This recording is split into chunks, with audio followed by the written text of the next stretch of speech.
오는 이 데살로니가전서 1장 7절 말씀에 보시면 그러므로 너희가 마게도냐와 아가야에 있는 모든 믿는 자의 본이 되었느니라 그랬는데, 이 말씀에 의지해서 모범적인 성도와 교회, 이런 제목으로 하나님 말씀을 증거하고 은혜 받고자 합니다. 모범적인 성도와 교회.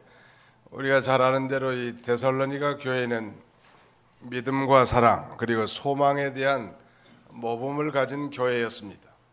믿음의 역사가 있었고, 또 그 다음에는 사랑의 수고가 있는 교회, 즉 수고로 사랑을 증명한 교회 뿐만 아니라 주 예수 그리스도의 강림, 예수님의 재림에 대한 소망을 가지고 모든 환난을 잘 이기고 승리한 아주 이 모범된 교회, 우리 모든 성도님들과 우리 도봉교회가 이렇게 모범된 성도와 또 모범된 교회가 되시기를 주님의 이름으로 축원합니다. 바울은 제2차 전도 여행 시에 빌립보에서 그 놀라운 하나님의 역사를 체험하긴 했지만 또 많은 동시에 핍박이 있었고, 그 다음이 선교지가 소위 데살로니가 지역인데, 이 데살로니가라고 하는 도시는 마세도니아의 아주 중요한 거점 도시이죠. 그리고 여기서 전도해서 교회를 세우고 후에 아들과 같은 전도자 디모데를 파송해서 교인들을 양육하도록 했습니다.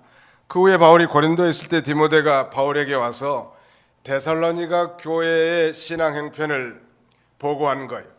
다시 말씀드리면 저들의 이 믿음에는 역사가 나타나고 아주 수고하는 사랑이 넘치는 교회, 그리고 정말 짧은 이 역사 가운데서도 예수님의 재림을 믿고 소망하는, 이 소망에 있는 인내가 있는 그런 교회입니다 라고 이렇게 보고했을 때, 이 정말 전도의 여정에 피로에 지친 전도자 바울이야말로 엄청난 기쁨이 있었고, 오늘 본문에도 그는 하나님 앞에 기도하면서 데살로니가 교회만 생각하면 하나님 앞에 감사가 넘친다고 이렇게 말합니다. 2절에 보실까요? 우리가 너희 모두로 말미암아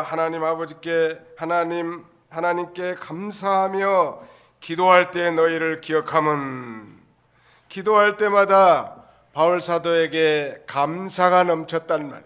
자신이 개척한 교회 성도들이 믿음에 견고하게 서서 역사가 나타나고 사랑으로 서로 봉사하고, 뿐만 아니라 정말 이 세상이 아니라 장차 주님 재림하심을 기다리면서 환난을 이겨나가는, 그러니 이 소망의 인내를 가진 교회를 기억할 때마다 보람이 있지 않았겠습니까? 하나님 앞에 늘 이 감사했단 말.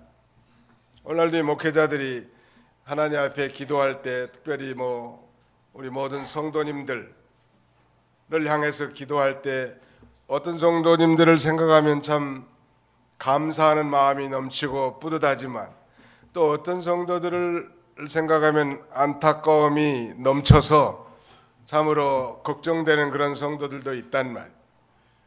어느 쪽의 성도가 돼야 되겠죠? 교역자의 기도 속에 감사함으로 하나님 앞에 아랠 수 있는 그런 성도들이 돼야 할 것입니다.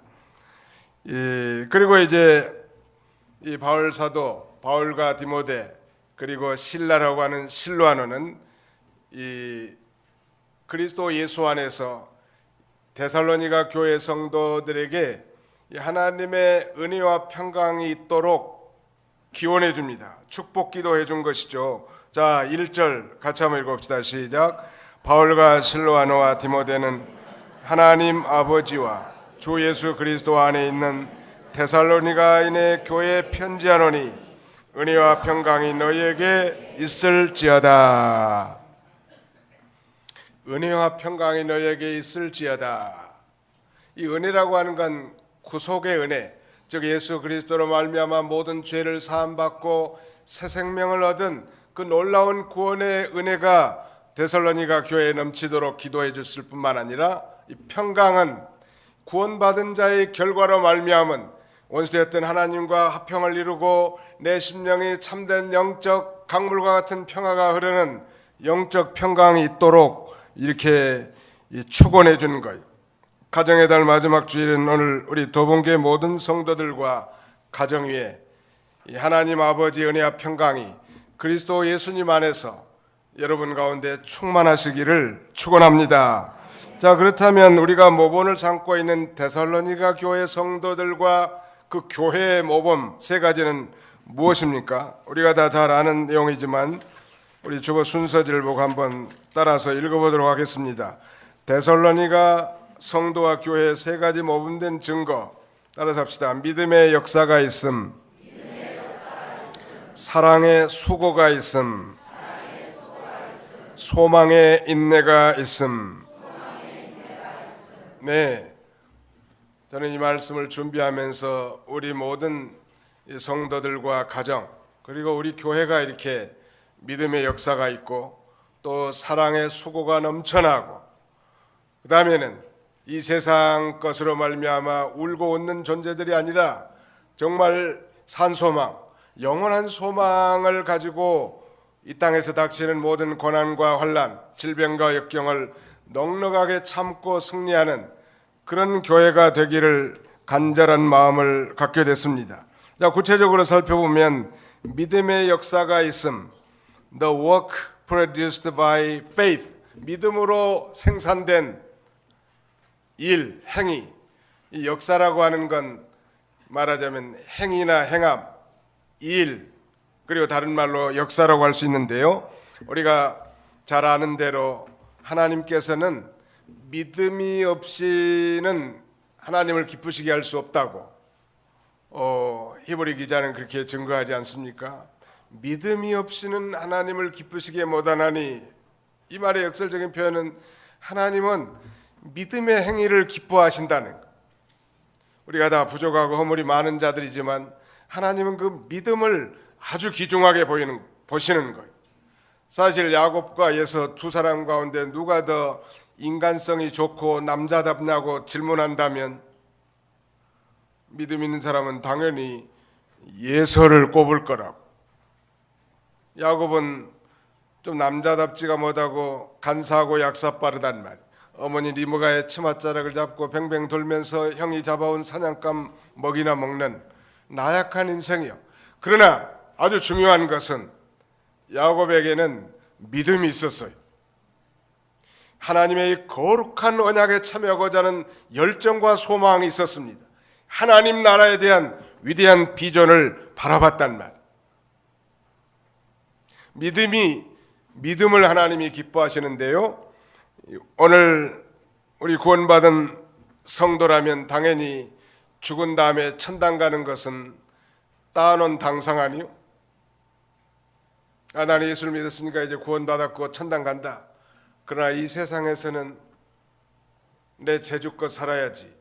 이런 믿음은 그야말로 잘못된 믿음이란 말.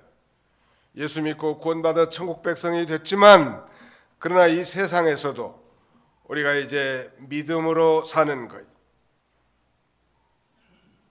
우리 스승 목사님이셨던 이병규 목사님은 이제 천당 가신 지가 한 4년 되셨나요? 믿음을 써라 이런 교훈을 많이 하셨다고. 믿음을 쓰라는 거예요.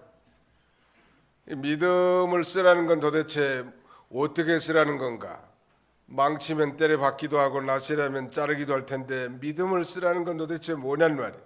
오늘 우리에게 주어진 환경, 그것이 좋든 그렇지 않든 오늘 우리에게 주신 환경 속에서 우리 구원받은 성도가 성령의 인도를 받아서 하나님의 말씀을 순종하는 거예요. 그게 믿음을 쓰는 거예요.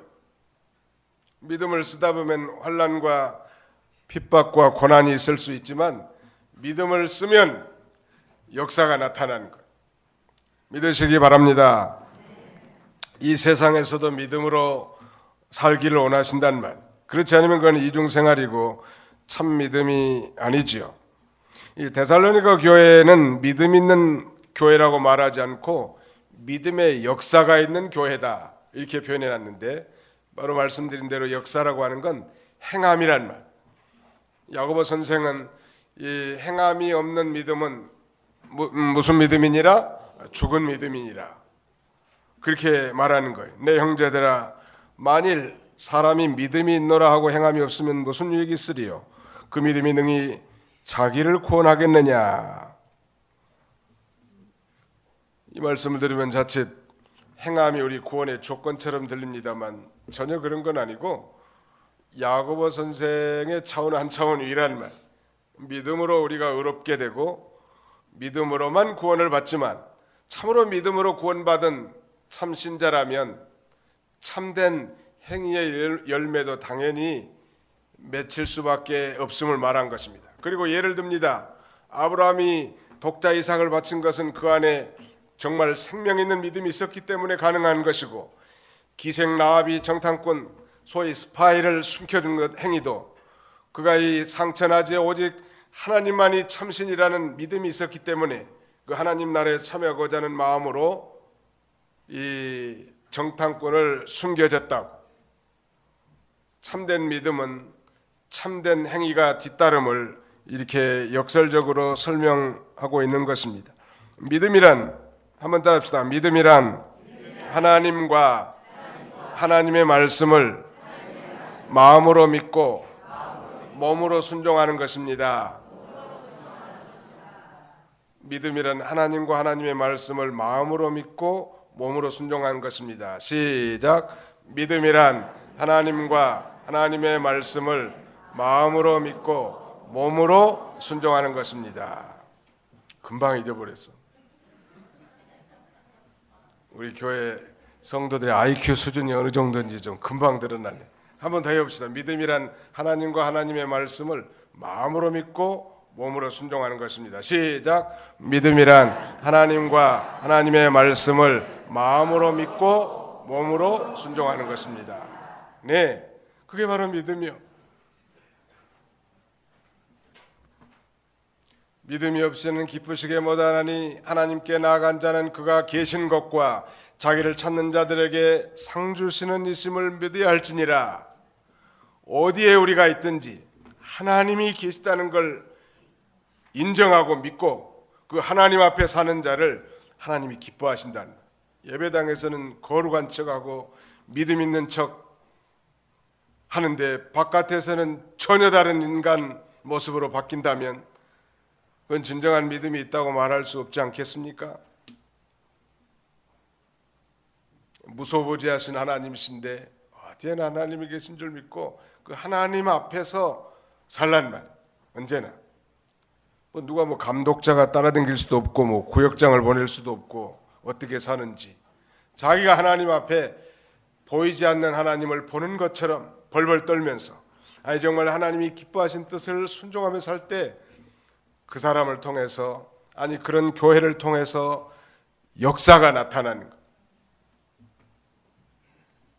너희가 믿으면 하나님의 영광을 보리라 하지 아니하였느냐. 믿으면 하나님의 영광을 보고 하나님의 역사가 나타나는 거예요. 자, 그러면 믿음은 하나님과 하나님의 말씀을 마음으로 믿고 몸으로 순종하는 건다고 했는데, 하나님의 말씀 우리가 생각나죠? 이 하나님의 말씀은 살아있고 운동력, 활력이 있다고 하지 않았습니까? 그래서 좌우에 날선 것보다 예리하여 혼과 영과 골수와 관절을 찔러 쪼개기까지 하며 또 마음의 생각과 뜻을 판단하나니. 그러니까 우리 그리스도인들이 늘 꾸준히 하나님의 말씀을 정독하고 묵상하는 생활만 해도 좀 능력과 역사가 나타날 수 있는 거예요. 전혀 교회 바깥에서는 성경과 담싸버린 인생은 역사가 나타날 수가 없는 거죠. 모든 믿음의 선진들, 훌륭한 신앙을 가진 믿음의 선배들의 공통적인 특징은 다 말씀에 창념하고 그 말씀을 사모하고 그 말씀을 묵상한 자들이었고, 그걸 믿고 마음으로 몸으로 또 그 말씀대로 순종하니까 놀라운 역사가 나타났단 말이에요. 그렇다면 이 성도나 교회에 언제 역사가 나타나는가? 자, 거기 우리 한번 읽어보실까요? 데살로니가전서 2장 13절 다 같이 한번 읽도록 하겠습니다. 데살로니가전서 2장 13절 시작.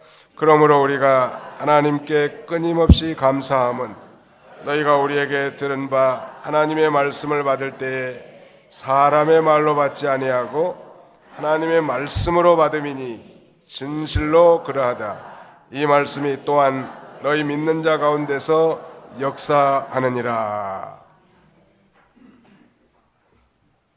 오늘 이 시간에도 여러분들 가운데는 이 하나님의 종을 통해서 선포된 말씀을 그대로 받아서 믿는 사람이 있는 반면에 그저 좋은 말씀이다 하고 고개를 끄덕이는 정도로 지나치는 사람도 있을 수 있을 거예요. 바울 사도는 이제 데살로니가 지역에 들어가서 유대인의 회당을 찾아서 이 3세 안식일 동안 소위 복음을 증거한 거예요.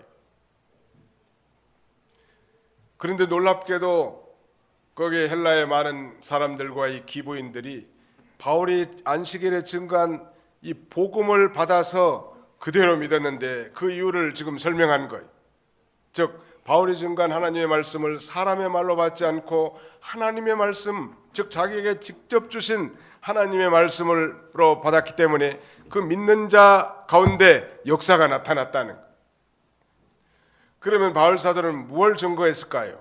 자, 우리 사도행전 17장으로 돌아가 봅시다. 사도행전 제17장 1절로 4절까지 한번 읽어주시죠. 사도행전 제17장 1절부터 4절. 17장 1절. 그들이 암비볼리와 아볼로니아로 다녀가 데살로니가에 이르니 거기 유대인의 회당이 있는지라. 바울이 자기의 관례대로 그들에게로 들어가서 새 안식일에 성경을 가지고 강론하며 뜻을 풀어 그리스도가 해를 받고 죽은 자 가운데서 다시 살아나야 할 것을 증언하고 이르되 내가 너희에게 전하는 이 예수가 곧 그리스도라 하니 그 중에 어떤 사람 곧 경건한 헬라인의 큰 무리와 적지 않은 기부인도 고난을 받고 바울과 실라를 따르나. 예, 거기 새 안식일에 성경을 가지고 바울이 강론했는데 뜻을 풀어가지고 그리스도가 해를 받고 죽은 자 가운데서 다시 살아나야 할 것을 증언하고 그분이 바로 예수 그리스도라고 증거했더니 이 경건한 헬라인의 큰 무리와 적지 않은 기부인이 우상을 버리고 다 하나님께로 돌아오는 놀라운 역사가 있었습니다. 한마디로 말하면 바울의 설교의 핵심은 예수 그리스도의 십자가의 고난과 죽으심 그리고 그가 3일 만에 부활하신 내용이에요.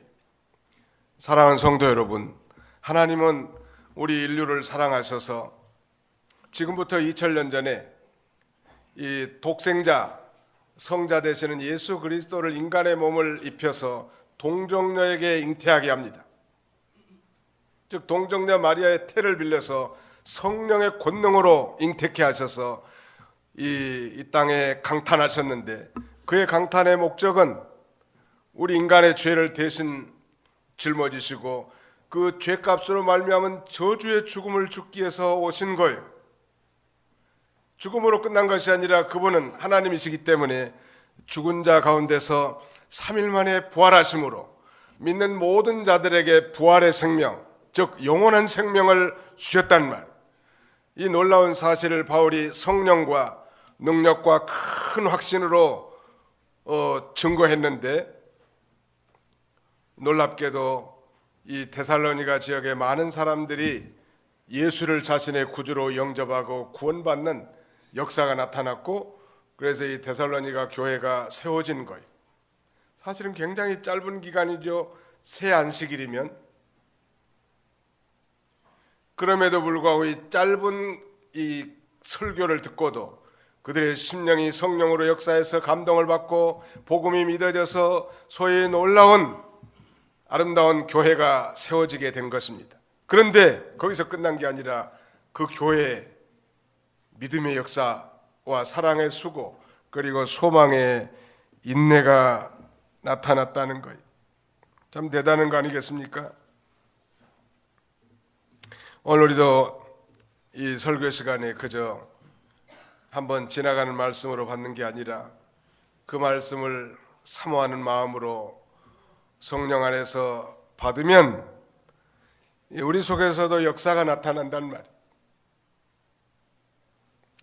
그래서 말하자면 겨자씨 하나만한 믿음이 있으면 반드시 역사가 나타나는데, 우리가 잘 아는 대로 이 겨자씨는 모든 씨앗 가운데 가장 작은 씨앗 중에 하나란 말. 이 겨자씨 하나만한 믿음이 있으면 이 산을 명하여 여기서 저기로 옮겨지라 하면 옮겨질 것이요 그랬는데, 이건 무슨 뜻인고 하면 이 작지만 생명이 있는 믿음이 있다면 역사가 나타난다, 그런 말이에요. 하나님의 말씀을 많이 듣는 것도 중요하지만 한 말씀이라도 내가 그 말씀을 듣고 마음으로 믿고 몸으로 순종할 때 우리 가운데 놀랍게 역사가 나타나는 것입니다. 우리 모든 성도님들과 또 가정 그리고 우리 교회 정말 이런 놀라운 이 믿음의 역사가 충만하시기를 주님의 이름으로 축원합니다. 그다음에 두 번째는 사랑의 수고가 있음. The labor prompted by love. 사랑으로 촉발된 수고. 무슨 말인가? 사랑에는 수고가 따른다는 것. 그런데 중요한 건 그 수고가 아니라 기쁨과 즐거움이라는 것. 그러니까 감당하지 않겠어요? 할머니가 배짱 말라가지고 자기 몸도 잘 가누지 못하는데 한 5kg 이상 되는 손자를 등에 업고 즐거워하는 것은 그 손자를 너무 사랑하기 때문 아니겠습니까? 돌멩이를 5kg짜리 헐다 메고 있으라면 그 피곤해서 힘들 거라. 옷도 가벼워야 되는데 말이죠. 사랑의 원리로 하면 모든 게 쉽고 편안하고 즐거운 거예요. 사랑의 수고. 그런데 그 사랑의 수고가 증명이 되고 소문이 난 거예요. 거기 데살로니가전서 4장 9절로 10절 거기도 한번 읽어주시죠. 같이 한번 읽어봅시다. 데살로니가전서 4장 9절로 10절 우리 화면에도 있으니까 따라서 읽으면 되겠습니다. 시작. 형제 사랑에 관하여는 너에게 쓸 것이 없음은 너희들 자신이 하나님의 가르침을 받아 서로 사랑함이라. 너희가 온 마게도냐 모든 형제에 대하여 과연 이것을 행하도다. 형제들아 고난하니 더욱 그렇게 하고. 형제 사랑에 관해서는 너에게 쓸 것이 없다는 거예요. 이거 보면 이 데살로니가 교회 성도들이 아주 형제 사랑의 모범을 보였고 또 그 사랑으로 역사하는 그 믿음의 소문이 아가야와 온 이 마케도니아 지역에 다 알려진 것 같아요.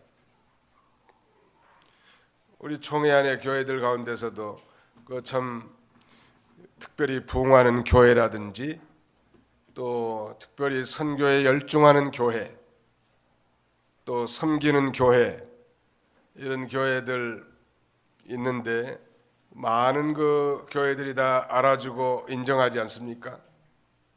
근데 바울 사도는 거기다가 더욱 그렇게 행하라고 주마 가책 달리는 말에 채찍을 던지는 것처럼 사랑의 역사, 사랑에 수고하는 그런 교회를 하여금 더욱 사랑이 풍성하라.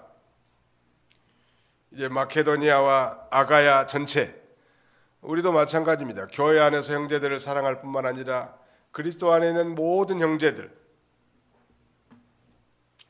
또 한국교회뿐만 아니라 전 세계에 예수 믿고 구원받은 하나님의 자녀들까지도 우리가 기도의 범주에 집어넣고 또 사랑의 실천의 대상으로 삼는 것 참 중요한 것 같아요. 안양에서는 제일 큰 교회가 평촌 세중앙교회인데요. 그 교회가 원래는 그 평촌 먹거리촌 한 중앙에 정교부지를 받아가지고 한 400평, 예배당이 180평이고 주차장이 한 200평 남짓한 아주 이 중소형 교회였습니다. 또 목사님이 박종식 목사님이신데 몸도 파킨슨병으로 불편하신 분이. 근데 사랑이 참 많은 것 같아. 그 교회가 장로님들도 그렇고. 최근에 우리 교회 오셔서 설교하신 그 박석중 목사님이라든지 고재천 선교사님 이런 분들이 다 이 세중앙교회 성교관에서 주무시고 숙식하신 분들이. 그러니까 이 교회는 교파를 초월해 가지고 모든 선교사에 대해서 공짜로 잠재워주고 공짜로 또 밥을 먹여주는 거.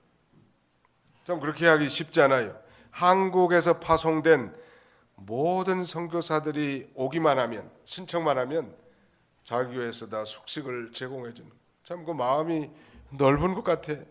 우리 같으면 뭐 우리 교단 목사님이나 어떻게 이렇게 생각할 것 같은데 한국 교회 전체를 이렇게 생각하는 거 보면 참 대단한 거예요. 그 사랑의 폭이 넓다고.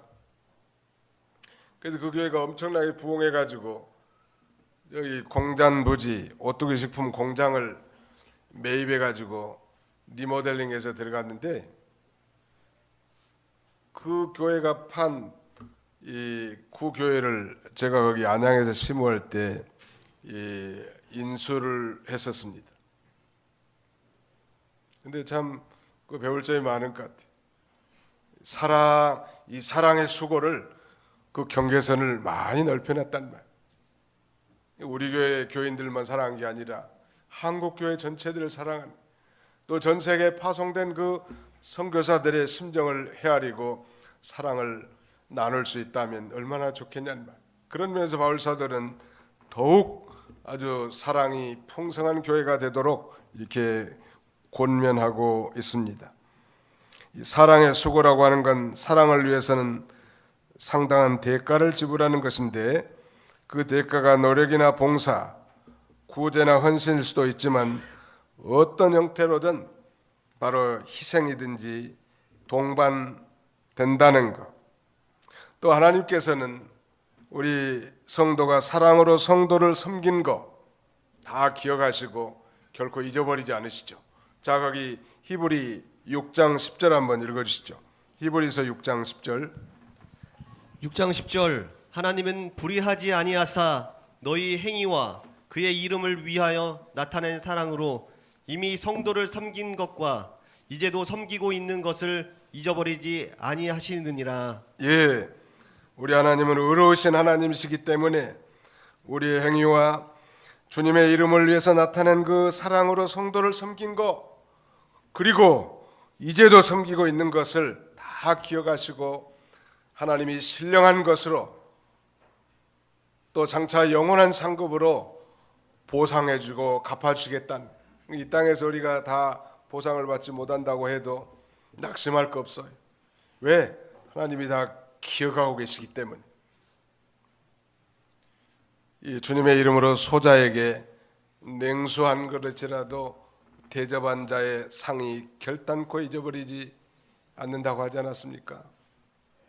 이 땅에서 예수님의 이름으로 많이 도와주고 구제하고 헌신하고 사랑하시기 바랍니다. 사랑의 수고가 있는 그런 교회.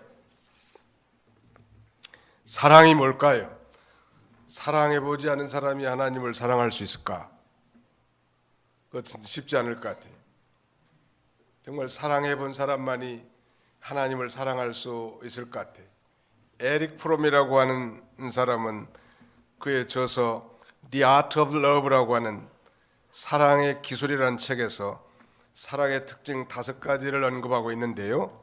그 첫째가 사랑의 기술이 뭐냐면 관심을 갖는 것, 그 다음에는 두 번째는 책임을 느끼는 것, 세 번째는 존중하는 것, 네 번째는 이해하는 것, 다섯 번째는 주는 것이라고 있습니다. 어떤 교회 권사님 이름이 준자요. 성은 이신데 이준자. 그 집에 신방 가가지고 참 권사님 이름이 너무 좋다고. 이 바자보다는 훨씬 낫잖아요. 이 바자가 아니고 이 준자. 어떻게든지 다른 사람에게 주고 베푸는 거, 이게 사랑 아닐까요? 말과 혀로만 사랑하는 게 아니고 정말로 우리가 책임을 느끼고 존중해주고 이해해주고, 그 다음에는 이 책임을 느끼고 관심을 가져주고 주는 거. 한번 따라합시다. 관심을 가지고 책임을 느끼고 존중해주고 이해해주고 주는 것이 사랑의 기술입니다. 한번 기술 발휘를 한번 해보세요. 기술 발휘를 해보라. 립 서비스가 아니라 실제로 관심도 갖고, 아이고 목사님 내가 예수 믿고 구원 받았으니 나만 잘 믿고 천당 가면 되지 않나요? 사실은 그런 믿음이 잘못된 거예요. 교회 오셔서도 다른 사람도 한번 문안도 하고 또 그 사람을 위해서 기도도 해주고, 그런 성숙한 믿음이 돼야 되지 않을까요? 자기만 믿고 구원받았다. 그 얼마나 그 이기적인 거예요. 복음은 그런 이기적인 복음이 아닙니다. 자기가 받았으면 그걸 나눠주는 거예요. 옛날에는 그 정부에서 이 구제 쌀이 나왔는데, 구제쌀을 뭐 집집마다 이렇게 나눠준 게 아니고 통장집에다 다 준다는 말이에요. 그 통장집에 주는 것은 통장이 또 반장을 통해서 그걸 주민들에게 나눠주라고 하는 것인데, 그 정부의 그 구제품을 자기 혼자 다 먹는다면 그건 감옥 가야 돼. 우리가 이 복음을 통해서 정말 위대한 구원을 받은 하나님의 자녀들이 됐단 말이에요. 그러므로 이제는 우리가 이제 그 사랑을 실천하는데 수고가 뒤따를 수밖에 없는 거예요.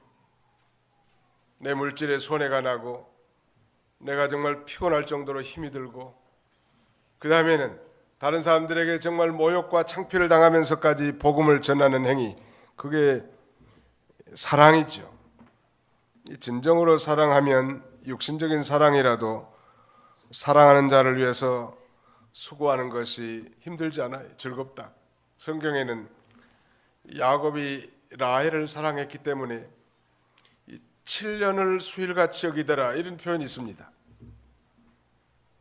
7년을 수일같이 여겼다. 사실 야곱은 삼촌 라반 집에 가가지고 그 라반의 두 딸인 레아와 라헬이 있는데, 아마 라헬이 좀 더 매력적으로 잘생긴 모양이에요. 레아는 좀 못생긴 모양이에요. 남자들은 뭘만 봐요? 껍데기를 본단 말이에요. 껍데기. 그놈의 껍데기만 봐, 남자들은. 그러니까 당연히 이제 삼촌을 위해서 저 라헬을 주시면 7년을 일하겠다고. 7년을 일해라. 근데 어느 날 자고 일어나 보니까 자기 옆에 앉아있는, 누워있는 여자가 라헬이 아니고 레아였단 말이에요. 삼촌에게 속은 거예요. 그때 삼촌 라반이 내가 7년을 더 수고하면 이 라헬을 주겠다고. 근데 그 7년을 수일같이 여길 만큼 힘들지 않았다는 거예요. 왜? 사랑하기 때문에. 사랑하는 사람을 위해서 하는 일이 수고로운가요? 그렇다면 사랑하지 않은 거죠.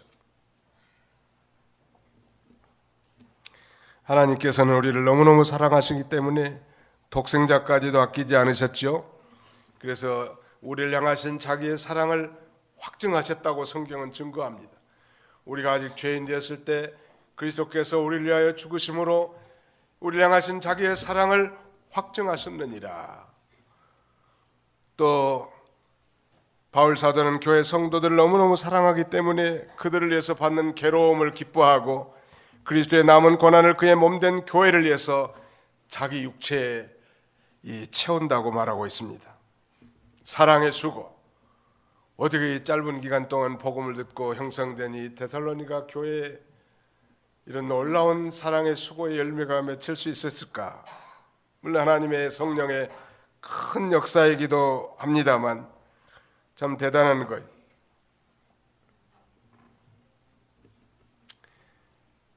그리스도 예수 안에서는 할례나 무할례가 효력이 없되 사랑으로서 역사하는 믿음뿐이니라 라고 말합니다. 또 형제들아 너희가 자유를 위하여 부르심을 입었으나 그러나 그 자유로 육체의 기회를 삼지 말고 오직 사랑으로 서로 종노릇하라. 우리 교회가 아니 우리 모든 성도님들이 믿음의 역사뿐만 아니라 또 사랑의 수고가 충만한 우리가 다 되시기를 축원합니다. 마지막 하나는 소망의 인내가 있음. The endurance inspired by hope. 소망으로 고양된 참음. 즉 소망의 인내. 이 데살로니가 교회 성도들이 가졌던 소망이 무엇인가요? 자, 거기 한번 읽어보십시오. 9절로 10절 우리 다 같이 한번 읽어봅시다. 9절로 10절 시작. 그들이 우리에 대하여 스스로 말하기를 우리가 어떻게 너희 가운데 들어갔는지와 너희가 어떻게 우상을 버리고 하나님께로 돌아와서 살아계시고 참되신 하나님을 섬기는지와 또 죽은 자들 가운데서 다시 살리신 그의 아들이 하늘로부터 강림하실 것을 너희가 어떻게 기다리는지를 말하니 이는 장래 노하심에서 우리를 건지시는 예수시니라. 데살로니가 교회는 전도받고 예수 그리스도를 믿고 예수 그리스도의 구속의 은혜에 감사해서 사랑을 실천하고 믿음의 역사가 있었을 뿐만 아니라 장차 먼 훗날 예수님이 이 재림하실 것을 믿는 그런 놀라운 예수 그리스도의 재림에 대한 소망이 있었기 때문에 지금 예수 믿는다고 핍박받고 어려움을 당하는 그런 환경에 있지만 그 소망 때문에 모든 걸 다 인내하고 참을 수 있었다는 거예요.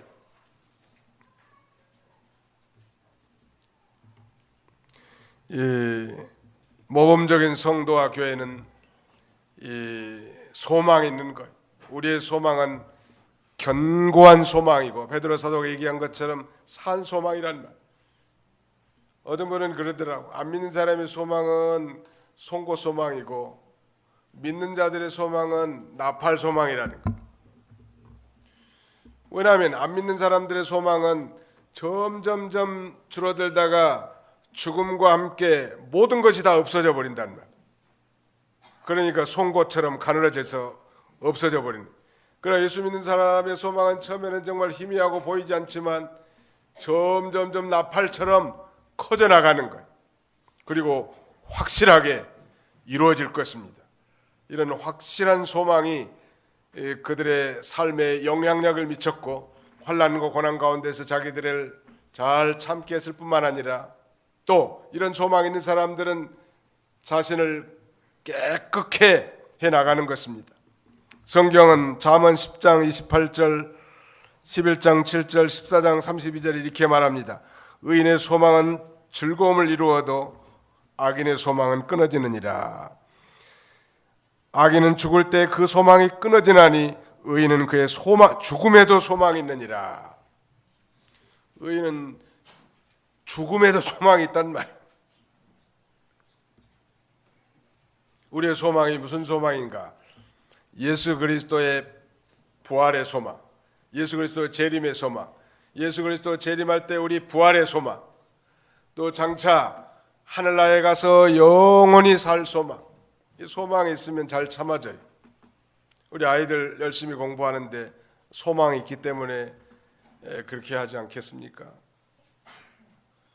어떤 예부적인 그런 박해 때문에 참기도 하지만 자기 어떤 분명한 소망이 있는 사람은 그런 박해에도 아랑곳하지 않고 잘 인내하면서 아주 머리에 수건 들여 싸매고 공부 열심히 한다는.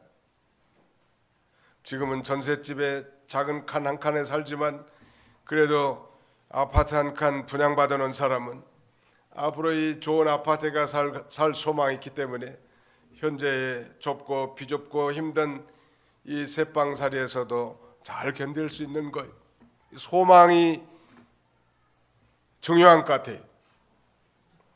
그야말로 절망은 이 죽음에 이르는 질병과 같은 거예요. 아무리 어려운 가운데서도 소망이 있으면 살만하고요. 아무리 형통한 가운데서도 소망이 없으면 그건 죽는 인생이에요. 그러나 우리 그리스도인들에게는 죽을 때라도 소망이 있단 말. 우리의 소망은 산 소망이.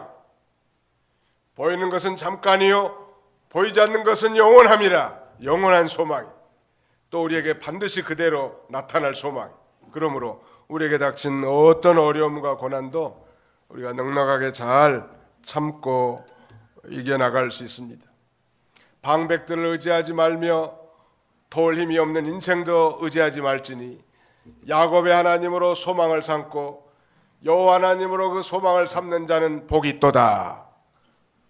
이 세상의 권력자, 믿을 만한 인간, 의지하는 자는 낙심할 수밖에 없겠지만은 하나님께 소망을 두는 자 복이 있다는 말. 시편 42편과 43편에는 이런 말씀이 3번이나 반복됩니다. 내 영혼아 내가 어찌하여 낭망하며 어찌하여 내 속에서 불안하여 하는고. 너는 하나님을 소망하라. 옛날 성경에 너는 하나님을 바라라 라고 말합니다. 살아계신 하나님께 소망을 둘 때 우리의 모든 불안과 그 다음에 낙망을 다 극복할 수 있는데, 오늘 데살로니가 교회는 이런 소망이 있었단 말. 우리 도봉교회도 믿음의 역사, 사랑의 수고, 그리고 소망의 인내가 있는 이런 교회가 됐으면 너무 좋을 것 같아요. 말세가 돼가지고 정말 불법이 성하기 때문에 사랑도 식어지고 믿음도 약해지고 그 다음에는 소망도 희미해지는 이런 시대에 모범적인 교회 데살로니가 교회를 반추하면서 우리 교회와 우리 모든 성도님들이 믿음과 사랑 그리고 소망이 넘치는 복된 삶을 사시기를 주님의 이름으로 축원합니다. 기도합시다. 거룩하신 하나님 감사합니다.